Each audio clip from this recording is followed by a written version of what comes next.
What's going on? What's going on, ladies and gentlemen? Welcome back to the Progressive Action TV show. Now, we're about to get into a quick clip of our 2018 Assault March. I want to replay that. I want to show y'all a little something from that. So enjoy this clip, and we'll be right back in a few minutes. The tweets of mine you ignore. You go answer this man who blatantly threatened us. About 30 minutes later, they said, you know what, you're right. We shouldn't have answered that. We take threats on employees serious. You guys make too much money, 6 figures, for a little $60,000 guy to be coming up with the master plans. I think y'all should put me in this building if I'm coming up with the master plans. What y'all getting paid to do? How am I outthinking you guys? This is your job to outthink me. How am I outthinking y'all? Got 1,000 things to do. How y'all outthinking a guy from Bed-Stuy, Brooklyn? How y'all outthinking me? Y'all get paid for this. They don't work the system. They don't want to work the system. Everything is covered up. You don't work it, you don't know nothing about it. Right? We work it. And then you know what? There's not enough of us in there. They hire these people because of their college degrees. Oh, you got this nice, pretty degree. Oh, you got that nice, pretty degree. You doing this and you doing that. They don't know this system. This system is unique. In order to know this system, you have to work it. Because when you go up there and they reading them they data, the data don't tell the full story, only tell them numbers. It don't tell them what we go through every day. Verbal abuse is assault too. Say it. That's right. How many times, I know how many times somebody called me the N-word. I have to ignore it. Especially someone that's not my race, that burns me up inside. Come on, but what can I do about it? Come on, Jamel. What can I do about it? Say it. I'm supposed to just take it. I'm supposed to just take it. Every day I feel like every other day I get called a nigga. Because I have to keep my train on time, so my dispatcher I don't have to hear my dispatcher mouth at the end of the line. Did you lose your time? This is the thing too. The MTA hold us to the highest standard, but they put nothing out there for the public. They don't tell the public how to act. Public coming out there with pit bulls, peacocks. Say it to them. They had a shop on the train. Say it to them. How do you have a shop on it? The public is doing whatever they want. They say we hit them with doors. How we hit y'all with doors? Stand clear. They don't know what that means. I got a suggestion. I think the MTA they need to bring back MTA police. People who's really gonna take police in this system back serious. They need MTA police back. We need the public need to start getting fined and know the rules and regulations of this system. Only thing the MTA care about is a fare box. They collect all these billions of dollars for us and then squander the money. When it's time for a contract time, oh, no money. 10 days later after the contract, $1 billion found in somebody's drawer. Hey, ho, don't work. You gotta go. I hear the giggles because y'all know that it's true. And I know even some of you workers in 2 Broadway who's not bosses, y'all relate to me. And y'all should be on this side. Instead of looking at me like I'm the show, y'all should be on this side with us. Say it, man. Because y'all understand what it is. Say it, man. We all supposed to be one. We all, this ain't what's growing. This is being, look, and I tell y'all, I'm not no Republican, I'm not no Democrat, I'm not no liberal. I'm a realist. I believe in everything that's real. Everybody, Republicans say some real things, Democrats say some real things, liberals say some real things. I subscribe to what's real. And these assaults is real, and it has to stop today. That's it. Assaults on workers gotta go. Hey, hey, ho, ho. Assaults on workers got to go. Hey, hey, ho, ho. Assaults on workers got to go. Hey, hey, ho, ho. Assaults on workers got to go. Hey, hey, ho, ho. Assaults on workers got to go. And this is a new conductor here. Very new.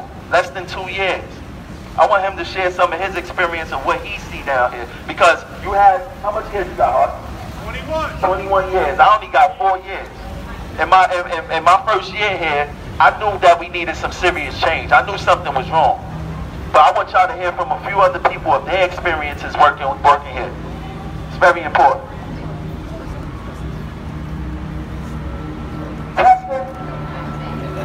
I just want to know, how come we can't get a cop on the NYPD on the train when we call for him? My address is our address.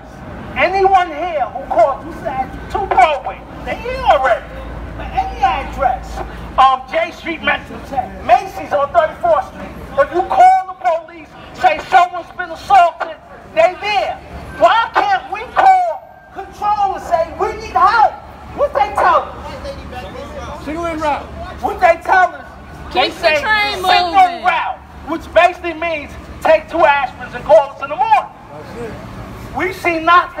And this is affecting the rioting public as well. When we need help and we call for help, we need the help. But it ain't the NYPD. The reality is they want to keep the train moving. You call at West 4th Street, you don't get NYPD till you get to Jamaica Center.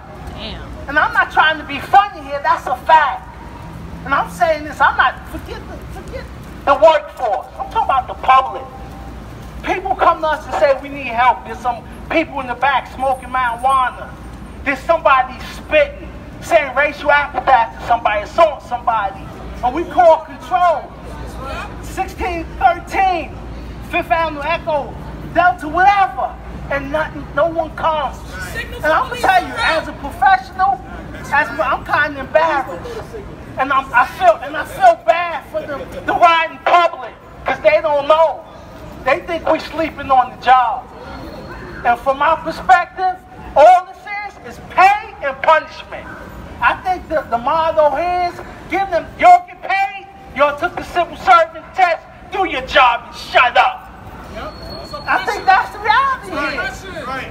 And listen, let's be real, this is the greatest city in the world. Transit, with all this problem, is the greatest transportation system in the world. And we deserve better. All we're saying is, help us help the public. Help us help you, so you don't get these tweets. We need safety.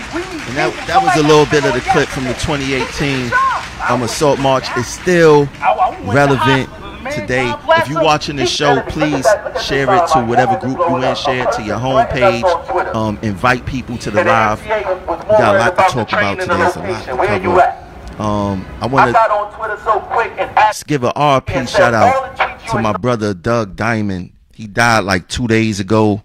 I don't know how he died or whatever the situation is. I just know that he was a good dude. And RIP to him, man. RIP to Doug Diamond. Every time I seen him, he had a smile on his face. And you know, the running joke on the job was that he was slow. But whenever I worked with him, I didn't see him as being slow. You know what I mean? He was pretty on time, man. Shout out to Doug Diamond, man. RIP, brother. Moving along. We're going to get into some advertisements. Why not? Let's get into some advertisements real quick. Let me see what's going on with these advertisements. See. All right, we got this is from Dancing Taste Buds. It's on 32 Avenue B in Manhattan, New York, New York. Right off of 2nd Avenue on the F train. These are empanadas, if you know what this is, what that is. This is po' boy sandwich. It's some Louisiana stuff. And now, you know, they recently on Grubhub and Seamless under Dancing Taste Buds. The food is amazing. And this is the chef right here. This is Chef Lioness. Like I said, this is Dancing Taste Buds. 32 Avenue B, New York, New York, 10009. That's right off the F train on 2nd Avenue. Like I said, the food is good. I had it before a minute ago, and it's right inside of deli. You know, like I said, the food is good, man. Give it a try, man. Dancing Taste Buds. I like that name. And as you know, we got the Progressive Action hats, shirts. You see, I got the polo shirt on right now with the hat to match. Hats, shirts, t-shirts is all on the website. People who ordered stuff, I will be mailing out you guys stuff tomorrow. So you should get it over the weekend or Monday. Thanks for your continued support. And do not forget that you can order, you could donate to our progressive, to our movement also. I post it on the page from time to time. So, you could get it there. Support the movement. Y'all know how I go, man. Y'all know how to support.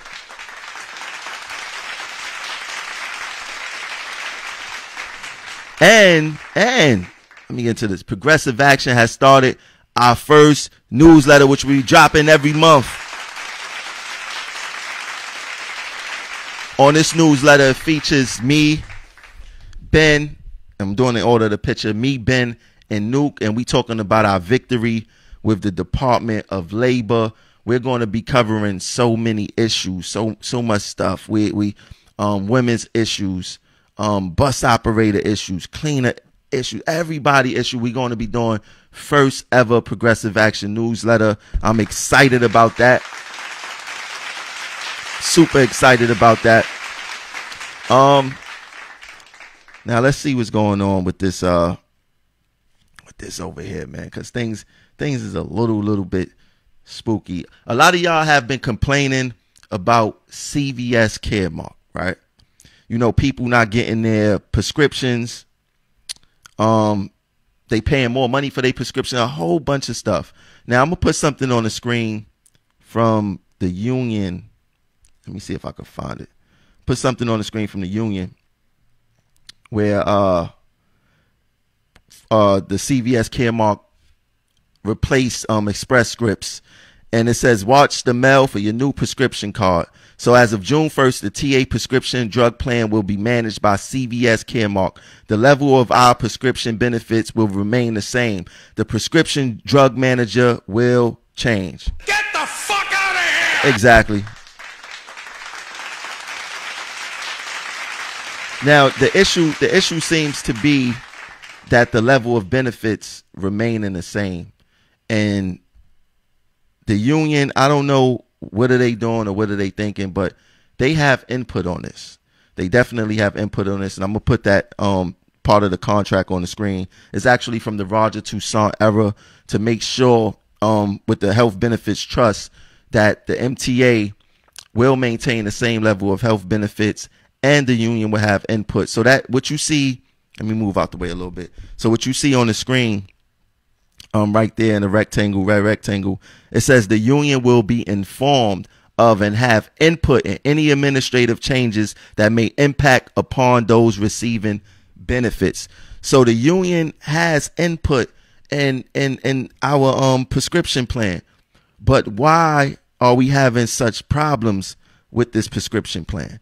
Now, you could do a quick Google search of people complaining about this Caremark business. One person said, buyer beware. They charge me quadruple for a prescription I've been taking for years. Make sure you monitor what they charge you. Customer service rep was very rude when I questioned price of medicine. And they wrote customer. Why did they write that twice? Got me reading it twice. The next person said, and if you look at the date, this one right here says July 12th, 2019. So it's pretty recent. This person said, I have called at least 5 times now trying to get my refill. Each time they tell me it will be expedited. Then within a day, I get a notice it's been canceled or postponed. I call again and go through the same crap over and over. Down to 4 pills now and still no refill. I'm at my wit's end. It's heart medicine. I told them if I have a heart attack and die, it's on them. And we'll go to one more. This is Andy from New York.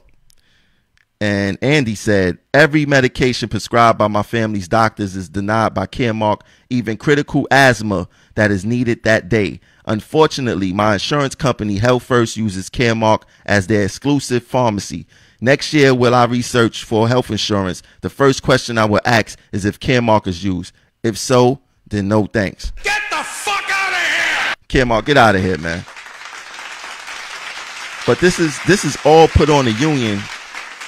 And I don't understand why they didn't do their due diligence with this stuff. It's kind of crazy, man. Really, really crazy. Let me see what's going on with this Pat Foye, man. Let's get into Pat Foye. Why not? You know, Pat Foye was just in the news talking about transit workers get 12 weeks off, which is a lie. It's a complete lie. And if this man can't do simple math on our days off, how can he balance an MTA budget?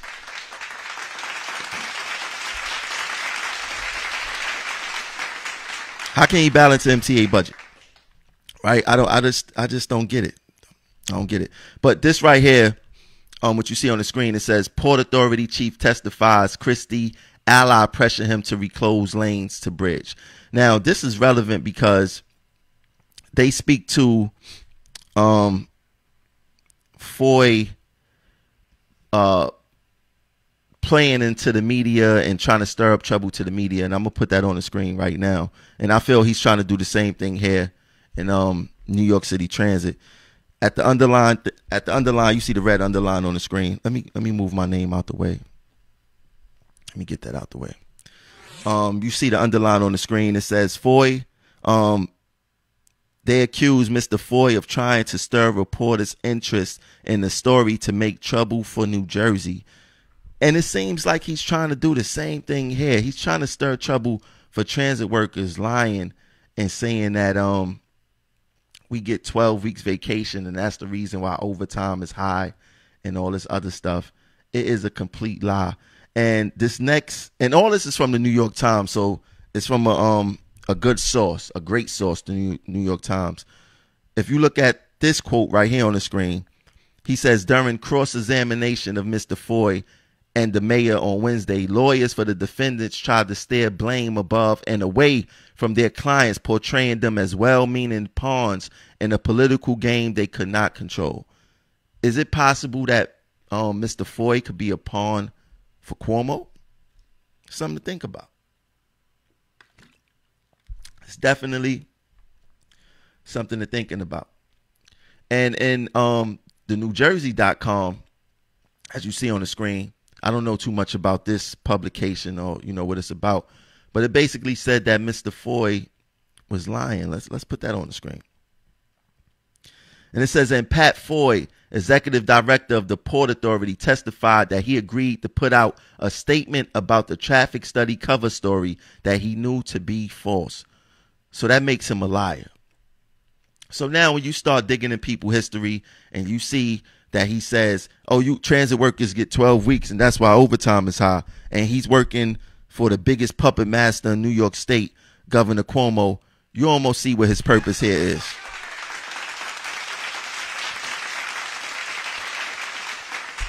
You almost see what his purpose is. Let me see what you guys is talking about on let me see what you guys talking about on Facebook. How can I, let me see. Give me 1 second. Let me get you guys comments. I love to see what you guys be talking about on Facebook. What's up, Derek Bell? Happy birthday, bro. Happy birthday to you, bro. Jashawn Frazier, Daniel Joseph, Clark D, Dion, what's up? Yeah, so he's a puppet. I believe that he's a puppet for Cuomo, and something needs to be done about that. We must remain wide awake when dealing with this character right here. So what are we to do with this guy? And I can't wait till the next MTA board meeting, because I'm going to expose that whole situation right there, because that's pretty crazy to me in my eyes. So as you guys know, there's a homeless problem on the subways. The homeless, it seems not like there's no answer for the homeless population here on the subway. On the E train, they almost in every car. The Q train is becoming the same way. You see them on every train in this system, and people is blaming de Blasio for this homeless situation, but actually the MTA, they are responsible for this homeless situation too, and I'm going to explain this homeless outreach program. So as you can see on the screen, it says homeless outreach program at Penn Station, Grand Central, and outlying stations within New York City. Now, the problem with this is the MTA paid this company to basically do homeless outreach. Come to find out, the people who were supposed to be doing the homeless outreach was actually spending more time in the office than actually doing the actual outreach. So let me put that on the screen. With the key findings that the state controller found was that the MTA, let me get this together, the MTA should develop additional quantifiable performance measures to establish a valid basis for determining whether BRC's homeless outreach services are meeting expectations and whether the MTA is achieving its goal of maintaining a safe, secure transit environment by assisting homeless clients to appropriate shelters off MTA property. They haven't been doing that. the next line say, based on part of our observations, we determined BRC is providing only limited outreach services, despite the fact that outreach is one of its primary responsibilities under the contract.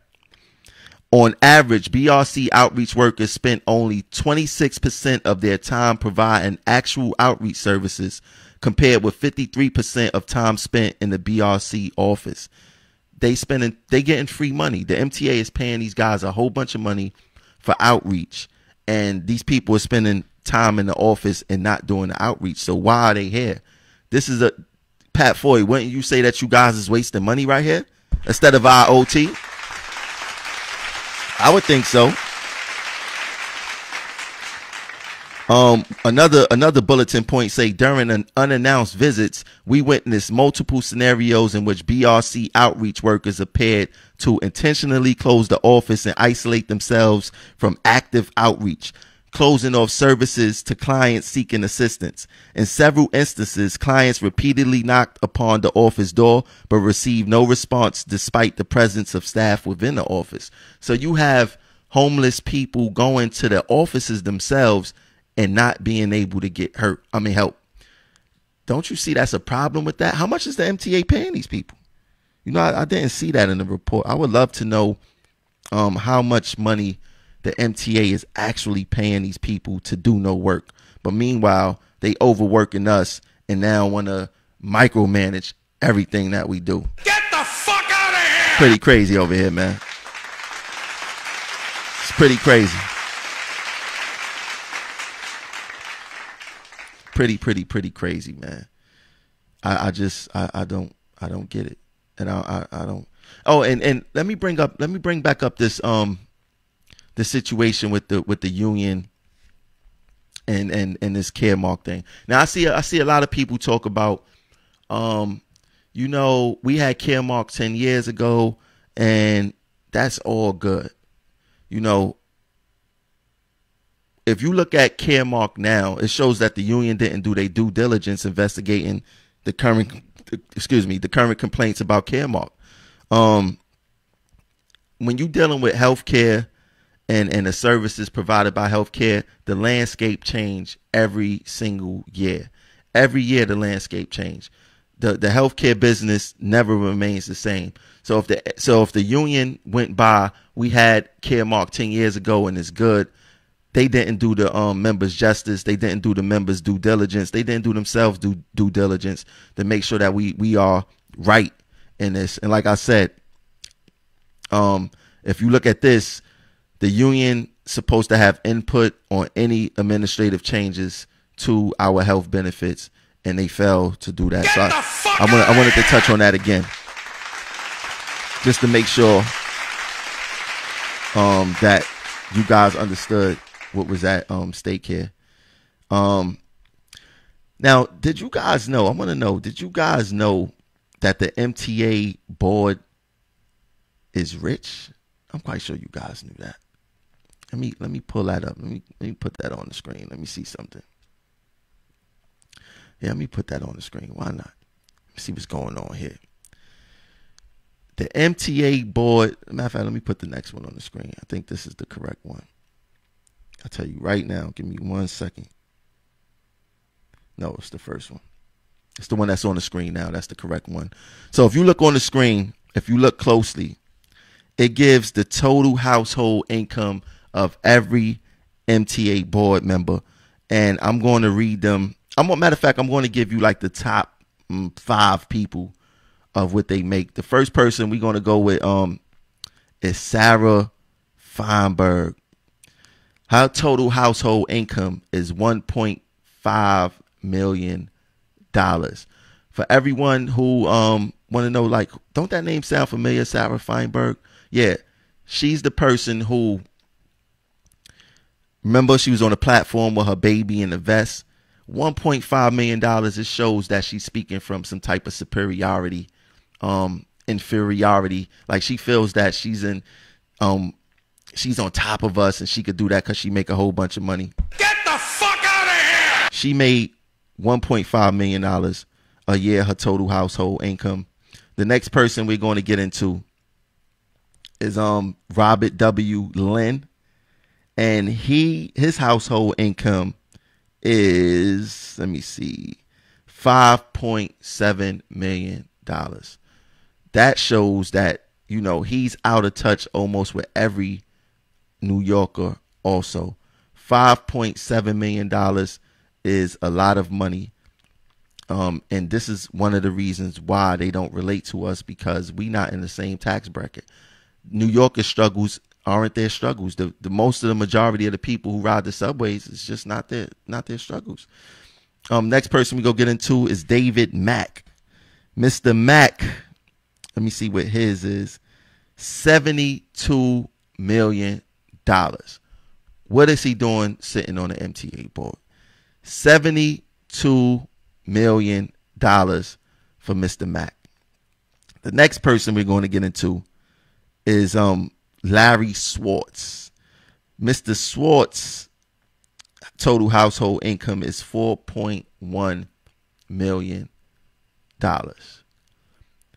The next person we're going to get into is Neil Zuckerman. He's at $8.5 million total household income. I don't know how they could relate to New Yorkers. Now I'm gonna put it back on the screen and I'm gonna read off everybody's. Sarah Feinberg, $1.5 million. Pat Foye, the chief man himself, $12.2 million. Rhonda Herman, she $170,000. David Jones, $805,000. Linda Lacewell, $403,000. Kevin Law, $1 million. I'm just rounding it off to the highest. Robert Lynn, 5.7. David Mack, $72 million. I gotta be friends with David Mack, man. I gotta see how can I grow $72 million in my lifetime. Susan Metzger, I don't know her last name, $1.8 million. Haida Mihalis, whatever her name, whoever that is, I don't know. $760,000. Robert Mujica, $1.2 million. Larry Swartz, 4.1. Veronica Vanterpool, $253,000. Neil Zuckerman, $8.5 million, for a total of $110,627,669. Shout out to the MTA board. They rich as hell. That's why they can't relate to us. That's why they can't relate to us. I know it was something up with that, man. Because they intelligent people, but when you start making, when you start making a certain amount of money, sometimes you forget where you came from, if you ever even came from that. But if you can't relate to us, period, the money definitely is not going to allow you to relate to us. Now, I'm going to get into this because this came up again, and this bothers me to a T. And this is for my people in subways, man. This bothers me to a T. Yeah, I put the safety unit picture back on the screen. Let me put y'all comments on the screen too, because I'm interested to see what you guys got to say about this. Put the comments back on the screen.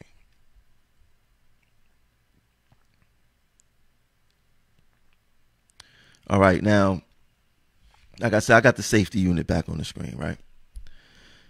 Now, it's very true when it comes to the safety unit. If you do your job, you have nothing to worry about. If you come across a board that say do not open and you paying attention, you do not open the board. If you key pass a signal, you make sure you do restricted speed, extreme caution until you get to that next signal. What else they get you for? Cell phones. Now, cell phones is something that I have an issue with. And this is where I say the hypocrisy of the safety unit comes into play, because you get caught with a cell phone. For the public, if we get caught with a cell phone, we're getting fired or we're getting a 30-day suspension. There's something crazy going down. It's not going to be good, right? Now, the MTA say that the cell phone, matter of fact, let me put that on the screen too. In every train cab, this is almost in every train cab, it says your vehicle, your responsibility. Operating a train or bus while talking or texting on a cell phone or using any other unauthorized electronic device is dangerous to both you and your passengers. Authority rules and regulations prohibit the use of cell phones or any other devices which may distract or impair an employee's attention. Now, this is the problem that I have. And I was having this discussion with another supervisor today. And this is why I'm bringing it back up, because the safety unit is full of they full of shit. I'm gonna be very honest with you. What they do not make employees better. Them being out there do not make the roads safer.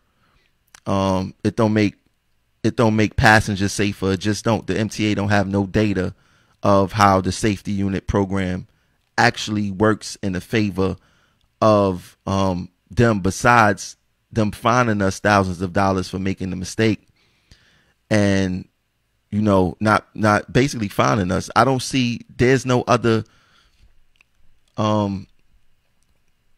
benefit to this program. It doesn't benefit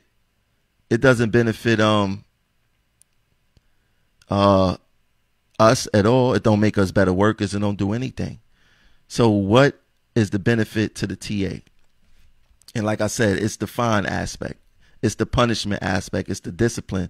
The safety unit is built around discipline. It's not built around safety. It's not built around true safety.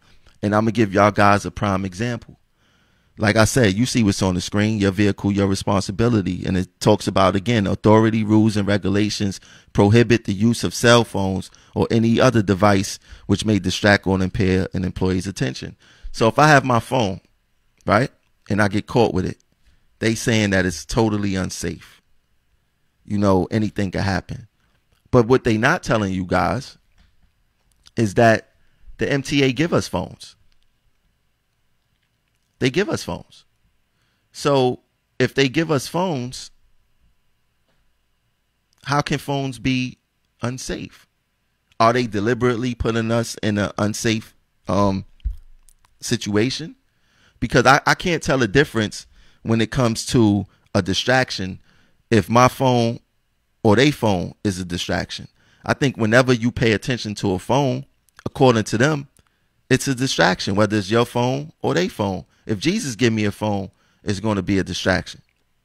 But this safety unit, right? This is the hypocrisy.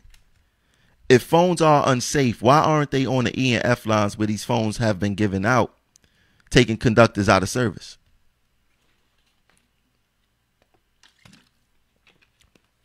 Why aren't they taking conductors out of service? What's the difference in the phones?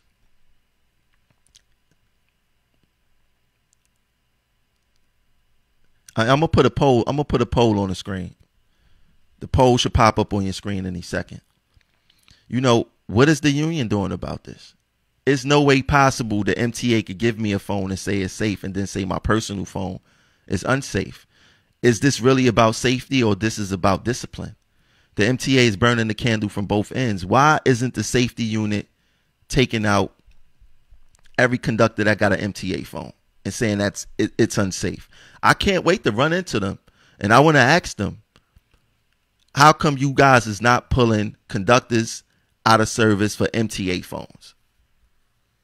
Because there's no difference in the distraction aspect, and they say in the distraction aspect is unsafe. It's no difference. So everyone, whoever see these guys, and they got a new female with them too that took Harvey's spot. I'm gonna put her picture up on the next show. But ask Torshawn, ask Ricketts, ask Jeffries. What's the difference between an MTA phone distraction and your personal phone distraction? And see what they come up with. And then, you know, the supervisor today was saying, you know, how you know that they like what they do? Because I heard that they get a thrill out of, you know, pulling people out of service and sending them to 2 Broadway and things like that. I heard they get a thrill out of that. I don't see a thrill on nothing that make people put people livelihoods on the line. I don't see no thrill in that. Right? So if they didn't have a thrill in it, or they didn't enjoy what they do, why did they pick that? Like, if you don't like something, or you don't get a thrill out of it, and you got choices, why would you pick that? You picked it because you get a thrill out of pulling people out of service. It's a power thing with you guys. Everybody tussling for power in the TA. Everyone. Especially when it comes to supervision. Like their biggest power is pulling you out of service. And these guys get a thrill out of that. Torshawn, Ricketts, and Jeffries, they get a thrill out of that. If they didn't like it, they wouldn't pick it year after year after year after year. I don't want to hear that the TA assign them that. That's BS. That's BS. These men take these jobs because they have a thrill out of pulling. They get a thrill out of pulling people out of service. Now, as they know, when things hit the fan, the TA will not have their back. So I'm going to let y'all in on a little secret. This will be going to the EEO. And they will be having questions to answer. And when their jobs is in jeopardy, the same way how they like to take people out of service and put their jobs in jeopardy, we're going to see what's funny. We're going to see who they're going to tell on who told them to do this, because they supervisors. They have a certain level of responsibility. They must act accordingly. They can't just be out here blindly doing whatever they want to do, just taking orders without challenging anything. They responsible also. So when they in that hot seat, because we got all the records of them pulling people out of service, and then when a real investigator come and ask them, well, how can you take them out of service for this, but don't take them out of service for that? When that question arises, we're going to see what they're going to do or who they're going to tell on. Somebody getting told on, because I'm quite sure Torshawn, Ricketts, or Jeffries, they not going to lose their job. They're not going to lose their job for being discriminatory. They don't want to do that. They don't want, real investigators to come and ask them the real questions. And if they was real men, they wouldn't be doing this. I would respect them more if they really was about safety. But this ain't about safety. This is the conductor and train operator take you out of service unit. That's all they are. I don't respect that. We already documented so much safety hazards here that these safety units, subway, they call the subway safety unit, that they overlook or don't bang in or whatever the case is. And I told a little bit on social media. But an investigation is going to come. And they're going to be the first ones who are going to get the fingers pointed at them. They're going to be the first ones in the hot seat. They are going to tell. And then whoever they tell on may tell on who told them to do it, of this hypocritical, discriminatory practice. This is not going to be for an arbitrator. This is going to be for real investigators. So I advise you guys, I'm for supervisors. I'm for what's right. I don't believe in the supervisor thing. If you're a supervisor, you're my enemy or things like that. I get along with a lot of supervisors. But what I don't like is supervisors who do what these guys is doing. They picking and choosing. So if you guys want to make a real difference, I think you guys should go to the E&F line, pull every conductor out of service for the MTA issue phone, mess up service because it's safety involved here. Just like if you was to catch 10 conductors with their personal phones while y'all setting traps for people, looking to take people out of service, do the same thing for the MTA issue phones. And I guarantee you won't have no issues. But if you don't, well, it's pretty too late right now. But I think you guys better pick out of this unit and go find something else to do, because this cell phone thing is very serious. You guys have helped people lose their jobs, especially since the MTA issued us phones. Especially since they issued us phones. You guys are suspending people for having their phones on the platform. There's nothing unsafe about that. It's nothing unsafe about having your phone on a platform. And the MTA blatantly said there's nothing unsafe about operating trains for conductors operating trains with phones because you guys gave us phones. Now, you want to take, this upsets me big time, but I know it's coming at the end of the day. And this fake safety unit, which I do not respect. I don't know them personally, but I don't respect the ideology of this safety unit. If these guys wanted to be police, they should have took NYPD exams. If they wanted to be agents and dress in plain clothes and take people out of service, they should have been with the FBI. And I have no problem with police officers of any kind, especially the ones that stand upright.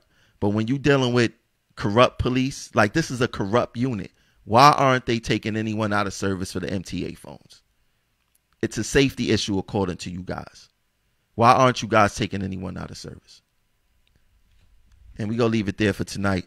Y'all make sure y'all share the group Progressive Action Inc. Make sure you join the main Facebook group Progressive Action. Share this show. And it's going to get real serious for the subway safety unit. I hope they prepared. I'll catch y'all later. Peace.